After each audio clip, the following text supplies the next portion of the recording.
Hey, welcome back to a brand new episode of 101 Second Reviews, and today I'm going to be talking about this Gaga with, of course, the writer, director, star Bradley Cooper in a story of music and fame where one person is on their way up, one person is on their way down, and they kind of intermeet in the middle of that, or something like that. Okay, back in a second.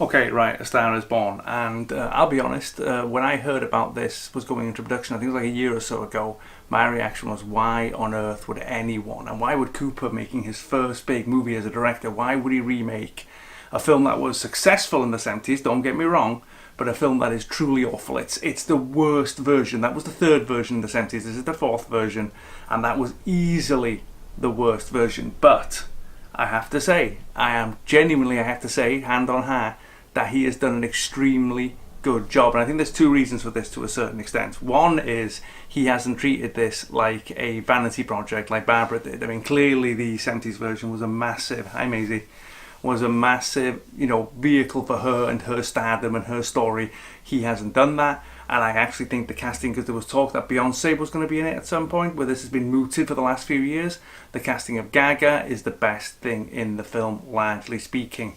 She brings an actual realism to it, I'm sure, from her personal experience to a certain extent. There's a lot of talk in it about her having to change her image, having to go platinum blonde, her having to get up from behind the piano and dance and so forth, and I'm sure these are things that she's encountered in her career and they actually sit really well in the movie. I personally would have preferred more of that to a certain extent.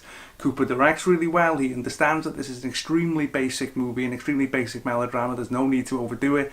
The songs are great. The one thing I didn't like, the ending has like an added scene that's almost like someone holding up a placard going, "Everybody cry now." Wasn't for me, but the film survives on the chemistry of its two stars, which is absolutely awesome.